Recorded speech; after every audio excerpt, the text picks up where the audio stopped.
नमस्कार, भक्ति दर्शन समाचारमा स्वागत छ। उपस्थित छु म हेमा शर्मा।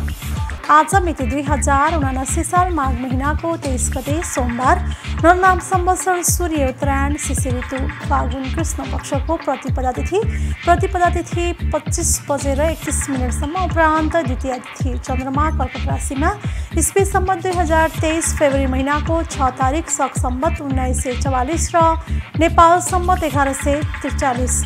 आज सूर्योदय बिहान 6 बजेर 50 मिनटमा र सूर्यास्त साँझ 17 बजेर 47 मिनटमा। सर्वप्रथम अहिलेसम्मका प्रमुख समाचार। पवित्र पाशुपत क्षेत्रलाई अन्तर्राष्ट्रिय स्तरको तीर्थस्थल बनाउने दीर्घकालीन रणनीति सहित पशुपति क्षेत्र विकासको सञ्चालक परिषदबाट गृहयोजना पारित भई मन्त्री परिषदमा पेश गर्ने तयारी। पशुपति क्षेत्रका मूर्त अमूर्त तथा प्राकृतिक सम्पदाको संरक्षण गरेर आकर्षक पर्यटकीय गन्तव्य स्थल बनाइने गृहयोजनामा उल्लेख। भूकम्पले क्षतिग्रस्त पशुपति क्षेत्रको जयबागेश्वरी मन्दिर माटोको जोडाइबाट पुनर्निर्माण सम्पन्न गरी सर्वसाधारणको दर्शन तथा पूजाका लागि खुल्ला। तन्त्र साधना गर्नेले अन्तिममा जयबागेश्वरीमै आएर पूजा गर्ने परम्परा। 3 करोड 14 लाख रुपैयाँमा पुनर्निर्माण भएको मन्दिर विश्व सम्पदा सूचीमा सूचीकृत स्थल भएकोले प्राचीन स्मारक संरक्षण ऐन अनुसार नै पुनर्निर्माण गरिएको पशुपति क्षेत्र कोषको भनाई। ऐतिहासिक एवं सांस्कृतिक रूपले महत्त्वपूर्ण क्षेत्र भए पनि यहाँका सम्पदाको संरक्षण हुन नसकेको स्थानीयवासीको गुनासो।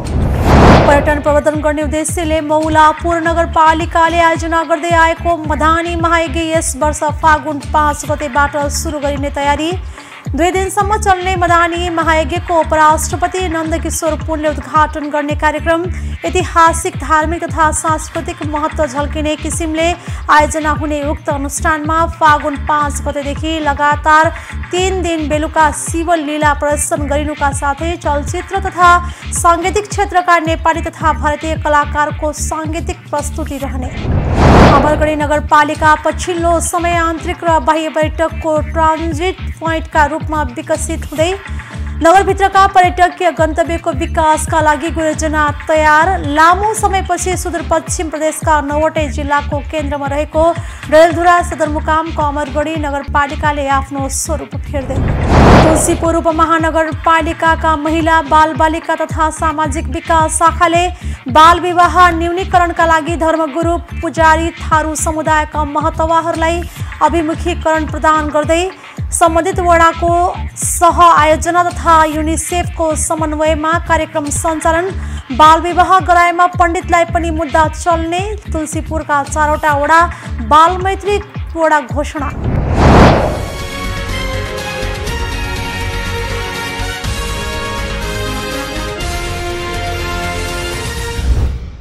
अब समाचार विस्तारमा।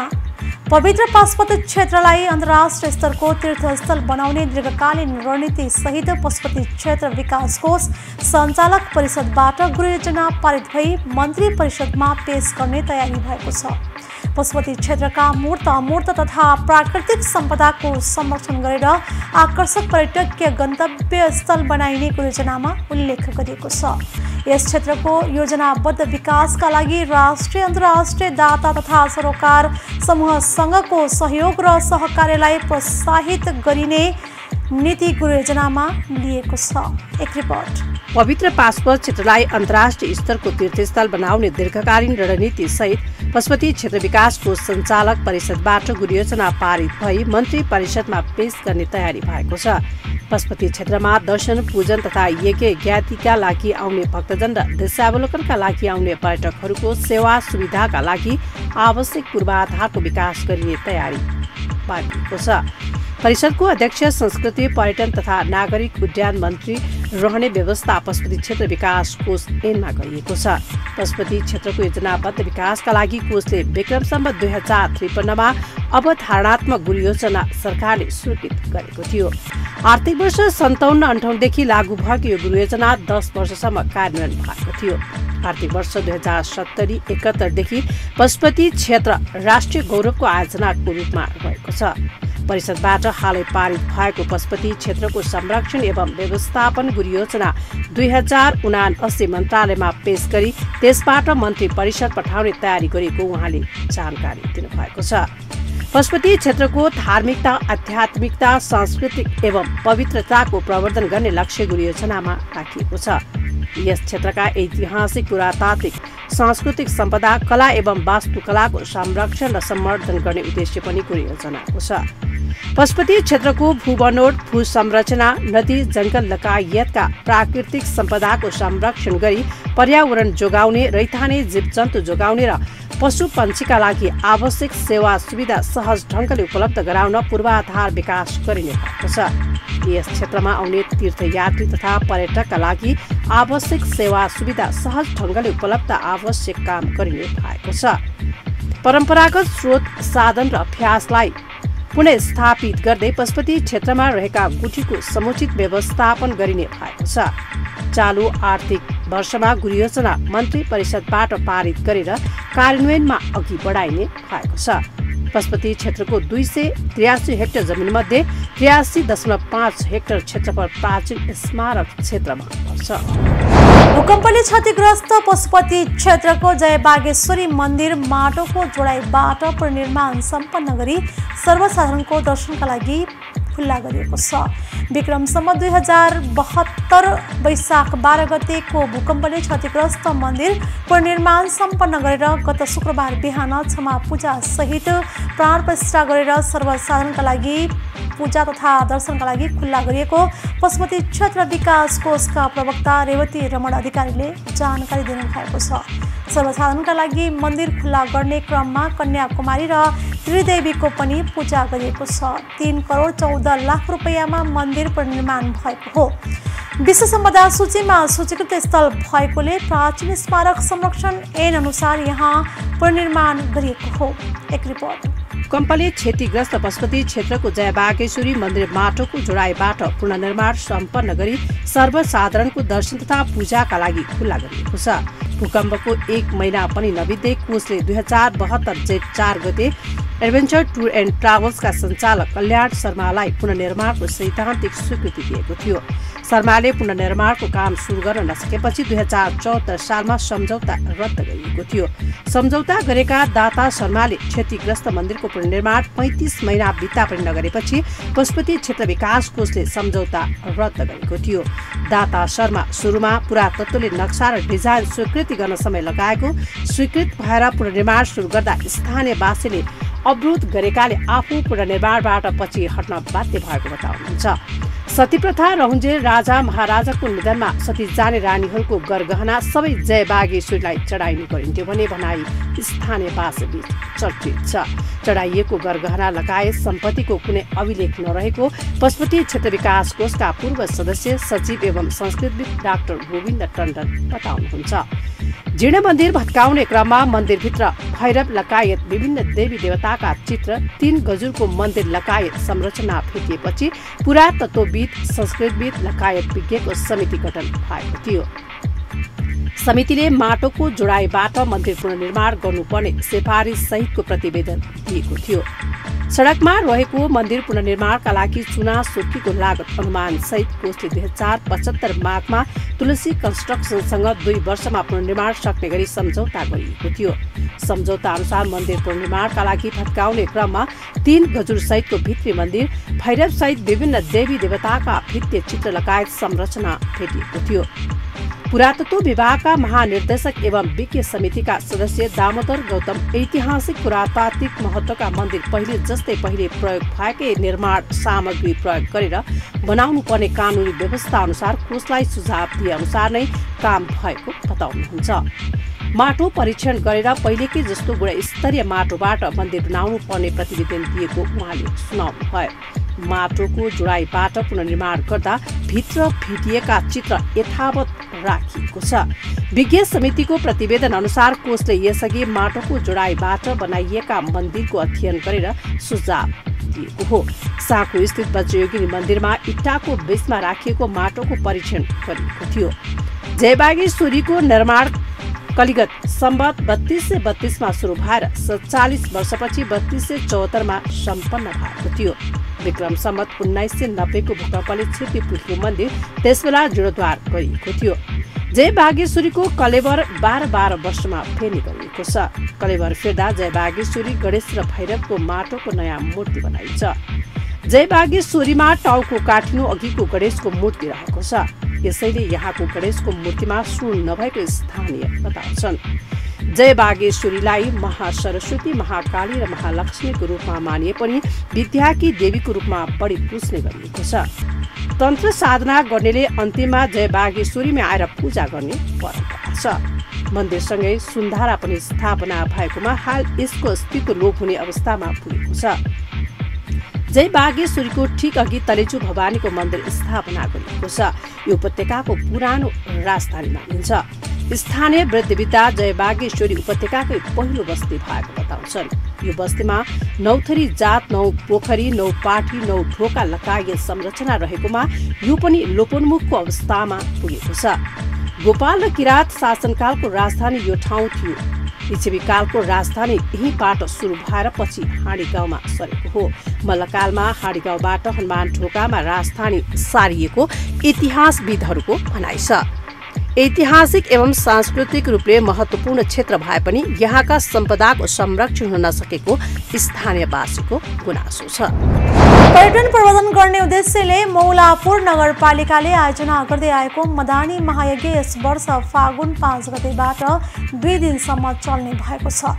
मौलापुर नगरपालिका 5 पतौरा स्थित पुरातात्विक महादेव मन्दिरको प्राङ्गणमा हुने मदानी महायज्ञ उपराष्ट्रपति नन्दकिशोर पुनले उद्घाटन गर्ने कार्यक्रम रहेको छ। आयोजक मौलापुर नगरपालिकाले शनिबार मन्दिर प्राङ्गणमा पत्रकार सम्मेलन आयोजना गरी महायज्ञबारे जानकारी गराएको हो। ऐतिहासिक, धार्मिक तथा सांस्कृतिक महत्त्व झल्किने किसिमले आयोजना हुने उक्त महायज्ञ फागुन 5 गते शुभारम्भ भई फागुन 7 गते समापन हुने बताइएको छ। फागुन 5 गते उपराष्ट्रपति पुनले महायज्ञको उद्घाटन गर्नुका साथै चलचित्र विकास बोर्डका अध्यक्ष भुवन केसी लगायतका कलाकारहरूले सांस्कृतिक प्रस्तुति दिने बताइएको छ। फागुन 5 गतेदेखि लगातार 3 दिन बेलुका शिवलीला प्रदर्शन समेत गरिनेछ। त्यस्तै फागुन 6 गते यज्ञ अनुष्ठान हुनुका साथै चलचित्र तथा साङ्गीतिक क्षेत्रका लोकप्रिय कलाकार, चर्चित नेपाली तथा भारतीय कलाकारहरूको साङ्गीतिक प्रस्तुति रहने बताइएको छ। फागुन 7 गते अन्तर्राष्ट्रिय कुस्ती प्रतियोगिताको आयोजना गरिनेछ। पत्रकार सम्मेलनमा बोल्दै नगर प्रमुख रीना कुमारी शाहले महायज्ञले मौलिक संस्कृतिको जगेर्ना गर्ने विश्वास गर्नु भएको छ। उहाँले पुरातात्विक महादेव मन्दिरलाई विश्व सम्पदा सूचीमा पुर्याउन आफू निरन्तर प्रयत्नरत रहेको बताउनु भएको छ। सरकारले देशमा थप नयाँ 100 पर्यटकीय गन्तव्यमा उक्त मन्दिर छनौट गरेको छ। 2076 सालदेखि मौलापुर नगरपालिकाले मदानी महायज्ञको आयोजना गर्दै आएको छ। 2076 सालमा राष्ट्रपति विद्यादेवी भण्डारी, 2077 सालमा तत्कालीन उपप्रधानमन्त्री ईश्वर पोखरेल, 2078 सालमा पूर्व उपप्रधानमन्त्री टोप बहादुर राय माझीको प्रमुख अतिथितामा मदानी महायज्ञ आयोजना गरिएको थियो। अमरगढी नगरपालिका पछिल्लो समय आन्तरिक र बाह्य पर्यटकको ट्रान्जिट पोइन्टका रूपमा विकसित हुन थालेको छ। वर्षौंदेखि साङ्गरो रहेको डेलधुरा बागबजारको सडक चौडा गर्ने काम सुरु हुन थालेको छ। बागबजारदेखि बगरपाटासम्मको आधा किलोमिटर सडकमा पर्ने भवन हटाउन लागत लिने काम सम्पन्न भएको छ। सडकमा पर्ने भवनको मुआब्जाका लागि सरकारले पहिलो चरणमा 25 करोड बजेट छुट्याएको छ। यसैगरी नगरभित्रका विभिन्न गाउँमा जाने सडकहरू धमाधम कालोपत्रे हुने काम जारी छ। बजारको फोहोर व्यवस्थापनका लागि डम्पिङ साइटको व्यवस्थापन भएको छ। आधुनिक बस पार्क निर्माणका लागि पर्यावरणीय प्रभाव मूल्याङ्कनको काम पनि सुरु भएको नगरपालिका कार्यालयले जनाएको छ। नगरभित्रका पर्यटकीय गन्तव्यको विकासका लागि गुरु योजना बनेको छ। लामो समयपछि सुदूरपश्चिम प्रदेशका 9वटै जिल्लाको केन्द्रमा रहेको डडेलधुरा सदरमुकामको अमरगढी नगरपालिकाले आफ्नो स्वरूप फेर्न थालेको हो। कुनै समय बजाङ, बैतडी, दार्चुलाको पूर्वी भेगका बासिन्दाको तराई झर्ने प्रमुख पैदल मार्गको रूपमा प्रयोग हुने अमरगढी नगरपालिका पछिल्लो समय आन्तरिक र बाह्य पर्यटकहरूको ट्रान्जिट पोइन्टको रूपमा विकसित हुन थालेको छ। तराईदेखि सडक यातायात जोडिएपछि बिस्तारै सहरीकरण हुन थालेको अमरगढी नगरपालिकाको अहिलेसम्म गरिसक्नुपर्ने धेरै काम गर्न सकेको छैन। सुदूरपश्चिमको प्रमुख पर्यटकीय गन्तव्य खतड, साइपाल हिमाल, बडीमालिका र रामरोशन लगायतको क्षेत्रमा प्रवेशद्वारको रूपमा डडेलधुराको अमरगढी नगरपालिका हाल आएर पर्यटकीय गन्तव्यको रूपमा विकसित हुन थालेको हो। सुदूर पहाडका पर्यटकीय गन्तव्यको प्रवेशद्वार हुनुका साथै पहाडी जिल्ला प्रवेश गर्ने प्रमुखद्वार पनि अमरगढी नै भएको स्थानीय होटल व्यवसायी बताउँछन्। अगाडि भइसक्नुपर्ने पूर्वाधार विकासको काम ढिलो भए पनि सुरु हुन थालेकोमा स्थानीयले खुसी व्यक्त गरेका छन्। बजारको व्यवस्थापन समेत नगर क्षेत्र र आसपासमा रहेका प्रमुख पर्यटकीय गन्तव्यको विकासमा पनि नगरपालिकाले ध्यान पुर्याउन आवश्यक भएको छ।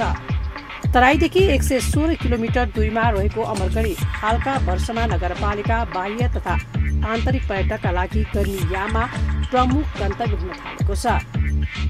छिमेकी भारतीय सीमावर्ती प्रदेशबाट पनि गर्मीको समयमा डडेलधुरा आउने पर्यटकहरूको संख्या बढ्दै जान थालेको बताइएको छ। दशकौं अघि विश्व सम्पदा सूचीमा सूचीकृत उग्रता र मन्दिर, नेपाल एकीकरण र नेपाल अंग्रेज युद्धको जीवित सामरिक अमरगढी किल्ला, 20 किलोमिटर नजिक नेपाली भाषाको उद्गम स्थल अझै मेरुकोट यहाँ रहेका छन्। 11वटा हिमालको दृश्यावलोकन गर्न सकिने कस्या टाकुरा 3 किलोमिटर दूरीमा रहेको प्रसिद्ध घटालथान मन्दिर, प्राचीन रावल टोली गुफादेखि महाभारत पर्वत श्रृङ्खलाभित्र पर्यटनका थुप्रै पर्यटकीय सम्भावना अमरगढी नगरपालिकामा रहेका छन्। नगरपालिकाको समग्र पर्यटकीय सम्भावनाको विकासको लागि गुलियोजना निर्माण भएको छ। अमरगढी नगरपालिकाका प्रमुख डिलिराज जोशीका अनुसार पहिलो प्राथमिकतामा बजार व्यवस्थापन, बस पार्क निर्माण, सडक चौडा गर्ने काम र फोहोर व्यवस्थापनको स्थायी समाधानको काम सुरु भएको छ। उहाँका अनुसार सडक चौडा गर्ने कामका लागि सबैभन्दा ठूलो समस्या क्षतिपूर्तिको मुआवजा रहेको थियो। त्यसका लागि संघीय सरकारले बजेट समेत निकासा गरिसकेका कारण सोही महिनाभित्र सडक चौडा गर्ने काम सुरु हुने बताइएको छ। बस पार्क निर्माणका लागि नगरपालिकाको डकले भन्ने ठाउँमा काम सुरु भइसकेको पनि नगर प्रमुख जोशीले जानकारी दिनुभएको छ। दोस्रो चरणमा अमरगढी किल्लाको विकास, 11वटा हिमालको दृश्यावलोकन गर्न सकिने कस्या टाकुरामा भौतिक पूर्वाधार निर्माण, प्रसिद्ध घटालथान क्षेत्रमा आधुनिक बाँधसँगै ताल निर्माणको योजना छ। अमरगढी किल्लादेखि अझै मेरुकोटसम्म सहज रूपमा पुग्न सकिने गरी सडक निर्माण, सिटी हल निर्माण, बजारका विभिन्न क्षेत्रमा सार्वजनिक शौचालयको निर्माण, नगर क्षेत्रमा आधुनिक खेल मैदान निर्माण जस्ता कार्यक्रम नगरपालिकाले तयार गरेको प्रमुख जोशीले बताउनु भएको छ। सडक विस्तारदेखि अन्य विकास निर्माणका काममा वर्षौंदेखि समाधान हुन नसकेका जटिल समस्या समाधान गर्न सर्वपक्षीय सहमति जुटाउनु पर्ने प्रमुख चुनौती रहेको पनि प्रमुख जोशीको भनाइ छ। पर्यटकीय सम्भावना मात्र नभई पश्चिम सेती र पञ्चेश्वर जस्ता ठूलो विद्युत परियोजना निर्माण हुने हो भने अमरगढी पहाडी जिल्लाको व्यस्त शहरी क्षेत्रको रूपमा विकसित हुन सक्ने सम्भावना छ। त्यसै अनुरूप 30 वर्षपछि सम्मको सम्भावनालाई हेरी विकासको गुरु योजना बनाइनु पर्ने व्यक्तिहरूले अमरगढी नगरपालिकालाई सुझाव दिएका छन्।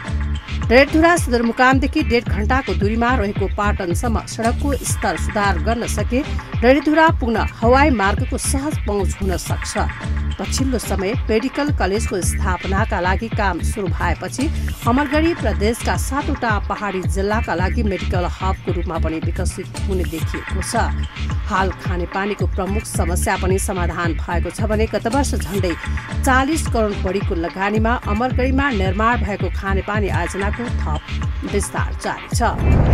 बाल विवाह न्यूनीकरण गर्न धर्मगुरुलाई अभिमुखीकरण गर्न थालिएको छ। तुलसीपुर उपमहानगरपालिकाका महिला, बाल बालिका तथा सामाजिक विकास शाखाले बाल विवाह न्यूनीकरणका लागि धर्मगुरु पुजारी थारू समुदायका महतवालाई अभिमुखीकरण प्रदान गर्न थालेको हो। यस्ता कार्यक्रम 9वटै वडामा कार्यक्रम सञ्चालन हुने जनाएको छ। उपमहानगरपालिकाका 10 वडामा धर्मगुरुलाई सचेत पारिने तथा अन्य वडामा र्याली गरिनेछ। बाल विवाह न्यूनीकरण हुन नसकेका कारण यो अभियान चलाउने गरेको सहायक महिला विकास निरीक्षक पुष्पा शर्माले बताउनु भएको छ। विवाह गराउने भनेको धर्मगुरु पुजारी थारू समुदायका महतवाहरूले नै रहेको भन्दै उमेर नपुगी आउने विवाहलाई रोक्नुपर्ने भन्दै सचेत बनाएको उहाँले जानकारी गराउनु भएको छ। उहाँका अनुसार बाल विवाह गरेर आउने जोडीको नागरिकता हेरेर मात्रै आवश्यक कार्य गर्दा बाल विवाह रोकिने भन्दै यसमा धर्मगुरुहरूकै बढी हात हुने उहाँको भनाइ छ। तुलसीपुरको काकेला मन्दिर र कृष्ण मन्दिरमा नागरिकता हेरेर विवाह गर्ने निर्णय नै भएको भन्दै सबै मन्दिर तथा गाउँघरमा गरिने विवाहमा पनि पण्डितहरूले नागरिकता हेर्ने गर्नुपर्ने बाल अधिकार कर्मी नवराज लामिछानेले बताउनु भएको छ। बाल विवाह गराएमा पण्डितलाई पनि मुद्दा चल्ने भएकोले सचेत हुनुपर्ने उहाँको भनाइ छ। पण्डितहरू सचेत भए बाल विवाह धेरै न्यून हुने उहाँको भनाइ छ। सम्बन्धित वडाको सहायजना तथा युनिसेफको समन्वयमा कार्यक्रम भइरहेको उहाँले जानकारी गराउनु भएको छ। तुलसीपुरका 4वटा वडा बाल मैत्री वडा घोषणा भइसकेका छन्।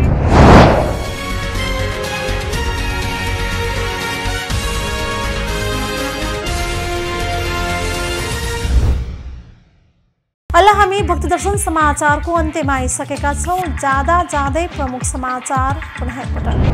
पवित्र पाशुपत क्षेत्रलाई अन्तर्राष्ट्रिय स्तरको तीर्थस्थल बनाउने दीर्घकालीन रणनीति सहित पशुपति क्षेत्र विकासको सञ्चालक परिषदबाट गुरुयोजना पारित भई मन्त्री परिषदमा पेश गर्ने तयारी। पशुपति क्षेत्रका मूर्त अमूर्त तथा प्राकृतिक सम्पदाको संरक्षण गरेर आकर्षक पर्यटकीय गन्तव्य स्थल बनाइने गुरुयोजनामा उल्लेख। भूकम्पले क्षतिग्रस्त पशुपति क्षेत्रको जयबागेश्वरी मन्दिर माटोको जोडाइबाट पुनर्निर्माण सम्पन्न गरी सर्वसाधारणको दर्शन तथा पूजाका लागि खुल्ला। तन्त्र साधना गर्नेले अन्तिममा जयबागेश्वरीमै आएर पूजा गर्ने परम्परा। 3 करोड 14 लाख रुपैयाँमा पुनर्निर्माण भएको मन्दिर विश्व सम्पदा सूचीमा सूचीकृत स्थल भएकोले प्राचीन स्मारक संरक्षण ऐन अनुसार नै पुनर्निर्माण गरिएको पशुपति क्षेत्र कोषको भनाई। ऐतिहासिक एवं सांस्कृतिक रूपले महत्त्वपूर्ण क्षेत्र भए पनि यहाँका सम्पदाको संरक्षण हुन नसकेको स्थानीयवासीको गुनासो। पर्यटन प्रवर्धन गर्ने उद्देश्यले मौलापुर नगरपालिकाले आयोजना गर्दै आएको मधानी महायज्ञ यस वर्ष फागुन 5 गतेबाट सुरु गरिने तयारी। 2 दिनसम्म चल्ने मधानी महायज्ञको उपराष्ट्रपति नन्दकिशोर पुनले उद्घाटन गर्ने कार्यक्रम। ऐतिहासिक धार्मिक तथा सांस्कृतिक महत्त्व झल्किने किसिमले आयोजना हुने उक्त अनुष्ठानमा फागुन 5 गतेदेखि लगातार 3 दिन बेलुका शिवलीला प्रदर्शन गरिनुका साथै चलचित्र तथा साङ्गीतिक क्षेत्रका नेपाली तथा भारतीय कलाकारको साङ्गीतिक प्रस्तुति रहने। अमरगढी नगरपालिका पछिल्लो समय आन्तरिक र बाह्य पर्यटकको ट्रान्जिट पोइन्टका रूपमा विकसित हुँदै नगरभित्रका पर्यटकीय गन्तव्यको विकासका लागि गुरुयोजना तयार। लामो समयपछि सुदूरपश्चिम प्रदेशका 9वटै जिल्लाको केन्द्रमा रहेको डडेलधुरा सदरमुकामको अमरगढी नगरपालिकाले आफ्नो स्वरूप फेर्दै। तुलसीपुर उपमहानगरपालिकाका महिला बालबालिका तथा सामाजिक विकास शाखाले बाल विवाह न्यूनीकरणका लागि धर्मगुरु पुजारी थारू समुदायका महतवाहरूलाई अभिमुखीकरण प्रदान गर्दै सम्बन्धित वडाको सह आयोजना तथा युनिसेफको समन्वयमा कार्यक्रम सञ्चालन। बाल विवाह गराएमा पण्डितलाई पनि मुद्दा चल्ने। तुलसीपुरका 4वटा वडा बाल मैत्री वडा घोषणा। अहिले भक्ति दर्शन समाचार यति नै। सामाजिक सञ्जाल मार्फत हामीसँग जोडिनका लागि फेसबुक तथा ट्विटरमा लाइक तथा फलो गर्न सक्नुहुनेछ भने युट्युब मार्फत पनि हामीलाई प्रत्यक्ष हेर्न सक्नुहुनेछ। त्यस्तै कुनै सल्लाह सुझाव तथा प्रतिक्रिया भएमा भक्तिदर्शन@emountaintv.com मा हामीलाई पत्राचार गर्न सक्नुहुनेछ। धर्म संस्कृति र संस्कारको संवाहक भक्तिदर्शन टेलिभिजन HD हेर्दै रहनुहोला। नमस्कार।